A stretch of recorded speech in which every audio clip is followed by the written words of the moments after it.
भवानी शंकरो वंदे श्रद्धा विश्वास रूपिणौ याभ्यां विना न पश्यन्ति सिद्धाः स्वान्तः स्थमीश्वरम। हर हर महादेव। हार्दिक स्वागत करता हूं आप सभी भगवत प्रेमी दर्शकों का आपके अपने ही YouTube चैनल जगत पिता शिव में। भगवान श्री अनंतेश्वर महादेव जी की कृपा से आप सभी स्वस्थ सकुशल और प्रसन्न होंगे, ऐसा मुझे विश्वास है। शास्त्रों में अनन्य भक्ति की महिमा बताई गई है।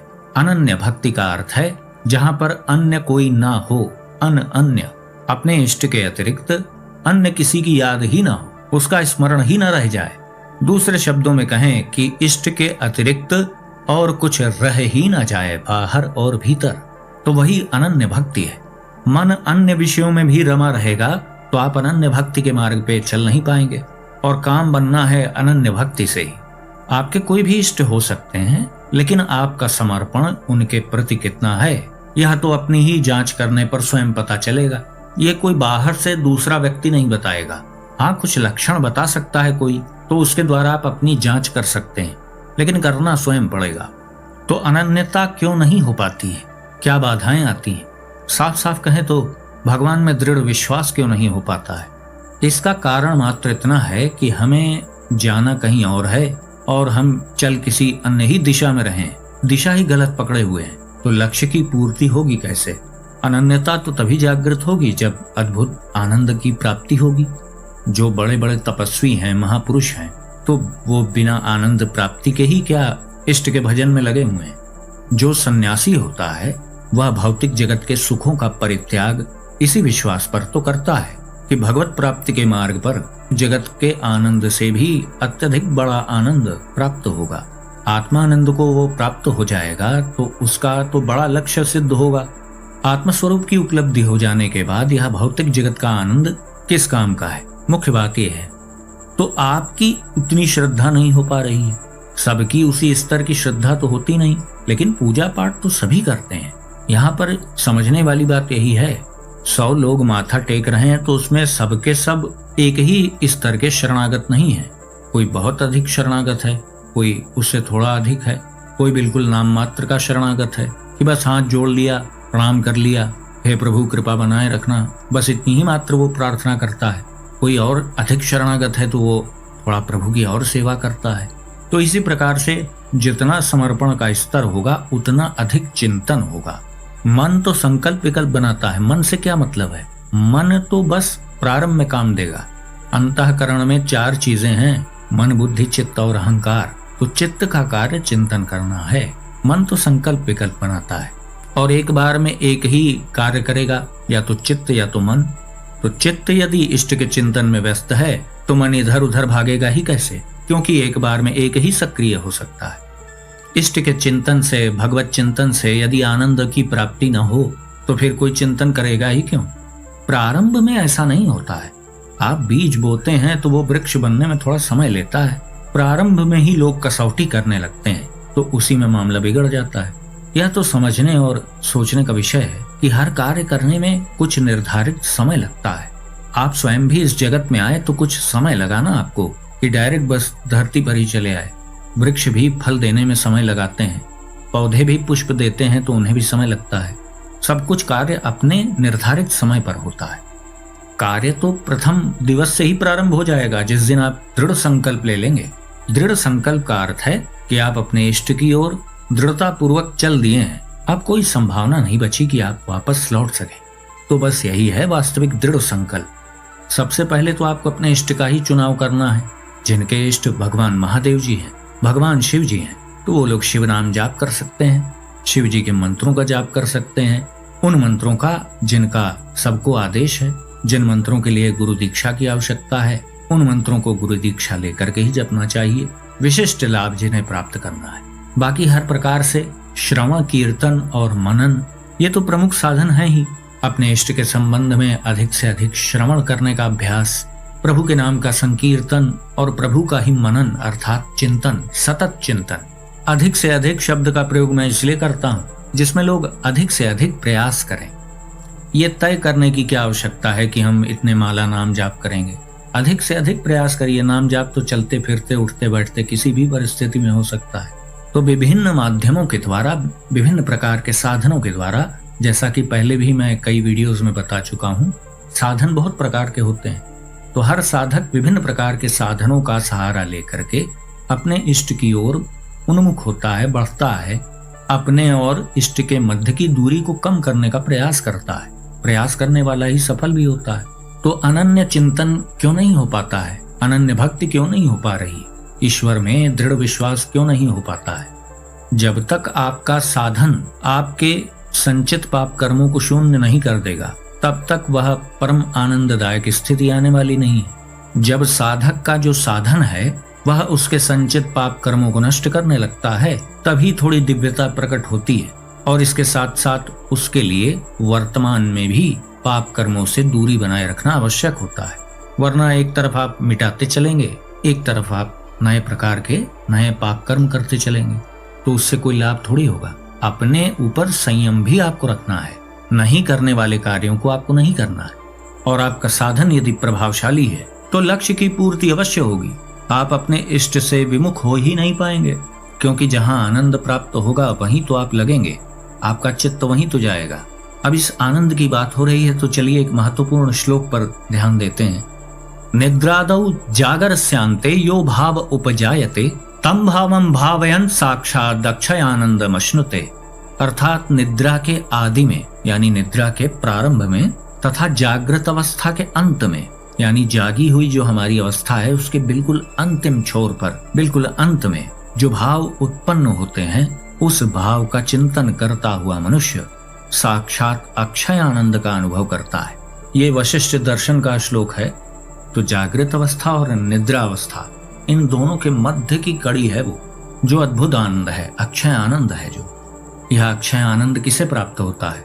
आत्म स्वरूप के अनुभव करने वाले। और इस मार्ग में चलते ही क्रमशः जैसे जैसे स्तर बढ़ता है वैसे वैसे आनंद की प्राप्ति भी उसी स्तर से होती है। तो अक्षय आनंद वाली स्थिति तो परम लक्ष्य है ना। लेकिन प्रारंभ करने वालों को एक निश्चित समय अवधि व्यतीत हो जाने के बाद उन्हें कुछ प्राप्त हो रहा है तभी तो वो उस मार्ग में लगे हैं, वरना भौतिक जगत में तो वो हैं ही। कौन रोक रहा है उन्हें भौतिक जगत के सुखों का उपभोग करने से? अक्षय आनंद की अनुभूति हो जाने पर कर्ता भोक्ता भाव भी मिट जाता है। तो भौतिक जगत में कर्म करने का कोई प्रभाव ही नहीं रह जाता है। कर्ता भोक्ता भाव ही मिट गया तो कर्म का बंधन भी मिट गया। तो यहाँ पर यही समझाने का प्रयास किया गया है, उदाहरण देकर के समझाया गया है कि निद्रा जब प्रारंभ होने वाली होती है और जागृत अवस्था का बिल्कुल समापन होता है, तो मध्य में जो निद्रा प्राप्ति के समय आनंद है उसी प्रकार का अक्षय आनंद अनुभव होता है। अब आप पूछेंगे क्यों ऐसा होगा? इसलिए ऐसा होगा क्योंकि वह अवस्था ऐसी है कि जिसमें संकल्प शून्य होंगे आप। संकल्प विकल्प तो जागृत अवस्था में होता है, निद्रा अवस्था का आपको अनुभव ही नहीं होता है। लेकिन वह मध्य का जो बिंदु है, जब आपको पता चल जाता है कि हाँ अब निद्रा आ गई, वही परम अक्षय आनंद है, क्योंकि उस समय आप संकल्प विकल्प शून्य हैं। उसी का उदाहरण देकर के यहाँ समझाया गया है। ऐसी स्थिति लाने के लिए ही तो हम अभ्यास करते हैं कि वह अधिक समय तक टिके। वह आनंद तो बस बिजली जैसा कौंधता है और समाप्त हो जाता है। वह लंबे समय तक कैसे बने, अखंड रूप से कैसे बन जाए, इसका उपाय क्या है? विज्ञान भैरव तंत्र में कहा गया है, चित्ताद्यन्तः कृतिर्नास्ति ममान्तर्भावयेदिति विकल्पानाम अभावेन विकल्पैरुंझितो भवेत्। अर्थात चित्तादि अंतःकरण मेरे अंदर नहीं है, यह भावना करें। पता चल गया, ज्ञान हो गया कि अंतःकरण के 4 अंग हैं, बस ज्ञान हो गया तो बस इसके बाद ये धारणा बना लें कि चित्तादि अंतःकरण मेरे अंदर नहीं है, ऐसी भावना करें। विकल्पों के न रहने पर योगी विकल्पों से छूट जाता है। विकल्पानाम अभावेन विकल्पैरुंझितो भवेत्। श्लोक में यही कहा जा रहा है। संकल्प विकल्प की स्थिति का वर्णन यहाँ क्यों किया जा रहा है? यह सब घुमा फिरा करके एक ही बात समझाने का प्रयास हो रहा है कि ये भी एक लक्षण है कि जान लो, जब संकल्प विकल्प मन बनाना बंद कर देगा तो सही मार्ग पे जा रहे हो, ये लक्षण बता दिया गया। इसी प्रकार से ऐसा भी लक्षण बताया जाता है कि भैया भौतिक जगत से मन सिमटने लगे, अंतर्मुखी आप बनने लग जाएं, यह भी एक लक्षण है। तो लक्षण बता बता करके शास्त्रों में ये सब बातें बताई गई हैं कि आप अपने आप को जज कर पाएं, अपना विश्लेषण कर पाएं। विज्ञान भैरव तंत्र में यह महत्वपूर्ण बात बताई गई, विकल्पों के न रहने पर योगी विकल्पों से छूट जाता है। मन जो संकल्प विकल्प में व्यस्त होता है वह अखंड आनंद में निमग्न हो जाए, तभी ऐसी स्थिति आ सकती है। जब तक संकल्प विकल्प बन रहे हैं तो वो स्थिति नहीं आने वाली। तो अब आप समझिए और अपना आकलन करें कि आप इस दिशा में कितना प्रयास कर रहे हैं। प्रारंभ में आपको प्रयासरत होना पड़ेगा। गांडीवधारी अर्जुन भी तो भगवान श्री कृष्ण जी के साथ प्रारंभ से ही थे, लेकिन क्या संपूर्ण ज्ञान उन्हें प्रारंभ से ही हो गया था? नहीं, महत्वपूर्ण ज्ञान तो उन्हें महाभारत के युद्ध के मध्य में प्राप्त हुआ था। तो आत्मविश्वास बनाए रखना चाहिए। बिल्कुल प्रारंभ में ही सभी लाभ आपको प्राप्त हो जाएं, ऐसी आशा नहीं रखनी चाहिए। धीरे धीरे आप अपनी साधना में और दृढ़ता लाएं, समर्पण भाव और बढ़ाएं। निश्चित रूप से आपको अपने इष्ट के होने का अनुभव अवश्य ही प्राप्त होगा। हमारे ही प्रयासों में कमी होती है, वरना भगवान महादेव जी तो हाथ बढ़ाए बैठे हुए हैं। वो अपने हर भक्त की परवाह करते हैं, हर भक्त की सेवा स्वीकार करते हैं। लेकिन जिस लक्ष्य की प्राप्ति आपको करनी है, तो उसके मार्ग पर, उसके निर्धारित मार्ग पर आपको चलना होगा। कृपा प्राप्ति के लिए तो आप प्रभु को एक लोटा जल भी आप अर्पित कर देंगे तो वो प्रसन्न हो जाएंगे। लेकिन आत्मानुभव के लिए, अपने वास्तविक स्वरूप के ज्ञान के लिए, तो आपको उसके निर्धारित मार्ग पे चलना ही होगा। बाह्य सेवा तो आवश्यक है, वह आपको प्रेरित करने के लिए है कि आप उस परम लक्ष्य के साधन में अच्छे से, ठीक प्रकार से, भली प्रकार से आप प्रवृत्त हो पाएं। वरना ऐसा कैसे संभव है कि भौतिक क्रियाकलाप आपके विचित्र प्रकार के हों, भयंकर तामसिक प्रकार के हों और मन में आपका भागवतिक चिंतन चलता रहे? ऐसा बहुत कठिन प्रतीत होता है। तो इसीलिए यह सब व्यवस्थाएं हैं। तो भगवान में दृढ़ विश्वास न हो पाने का यही सब कारण है कि हम भौतिक जगत के क्रियाकलापों के जैसा, भौतिक जगत में जैसी नियमावली चलती है, उस अनुसार हम इसको भी देखने लग जाते हैं। तो इसीलिए हमें निराश होना पड़ता है। जबकि हमें इस बात पर ध्यान देना चाहिए कि वर्तमान में तो हम क्रियमाण कर्म कर रहे हैं। पीछे क्या हुआ क्या नहीं हुआ उससे हमें क्या मतलब, और हम जानते भी नहीं उस विषय में कि पीछे हम क्या करके आए हैं पिछले जन्मों में। लेकिन कम से कम हमें इतना तो पता है, अपने नेत्रों से दिखाई दे रहा है कि हाँ, हम उचित अनुचित क्या कर रहे हैं। तो हम क्रियमाण कर्म तो सुधार सकते हैं ना। ऐसे साधन का उपयोग कर सकते हैं कि इस संसार सागर से हम पार हो सकते हैं, आवागमन के चक्कर से मुक्त हो सकते हैं। तो क्रियमाण कर्म तो आज भी आपके हाथ में है। जन्मत मरत दुसह दुख होई, जन्म लेने पर, बार बार मृत्यु को प्राप्त होने पर भयंकर पीड़ा होती है। और मनुष्य देह तो इसीलिए प्राप्त होता है कि आप अपने वास्तविक स्वरूप का अनुभव कर पाएं। अन्य योनियों में ऐसी व्यवस्था तो है नहीं। तो आप समझ लें कि अनन्य भक्ति, ईश्वर में दृढ़ विश्वास तभी आप उत्पन्न कर सकते हैं जब आप पूर्ण रूप से समर्पित हों।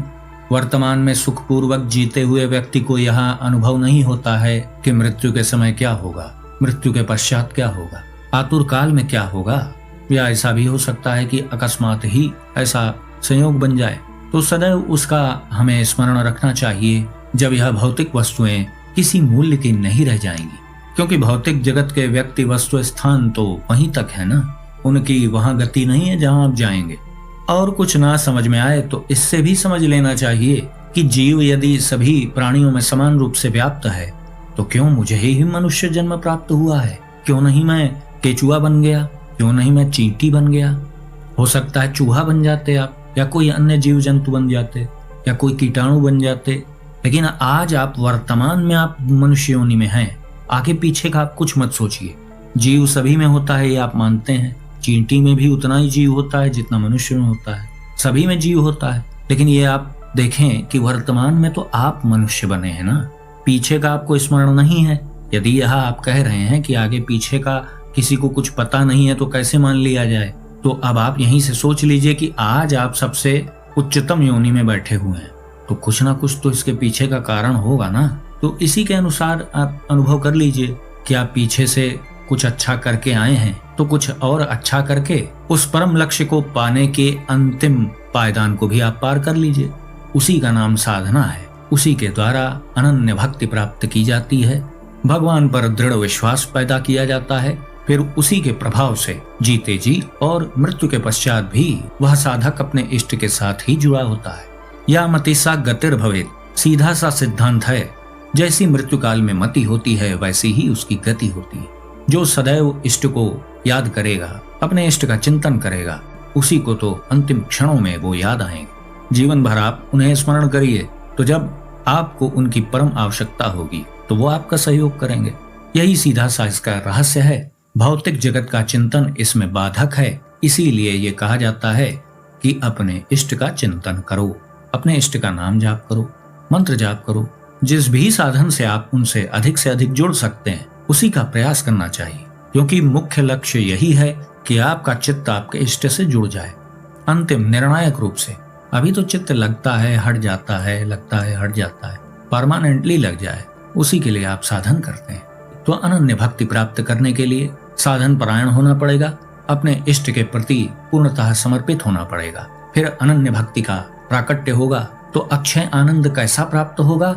वह स्थिति वाला, जैसा बताया गया कि निद्रा के बिल्कुल प्रारंभ में और जागृत अवस्था के बिल्कुल समापन पे उन्हीं की संधि में जो आनंद प्राप्त होता है, उससे कहीं अधिक आनंद की अनुभूति आत्मस्वरूप के अनुभव में होती है। उसी आनंद को प्राप्त कर लेने के बाद फिर यह भौतिक जगत का आनंद आनंद के रूप में दिखाई नहीं देता है। महत्व बुद्धि उनसे हट जाती है। जो वस्तु जैसी है वो उसी प्रकार से होती है। गुलाब जामुन यदि सामने आएगा तो वह उसी प्रकार का होगा, ऐसा नहीं है कि वो बिल्कुल अलग हो जाएगा आपके लिए।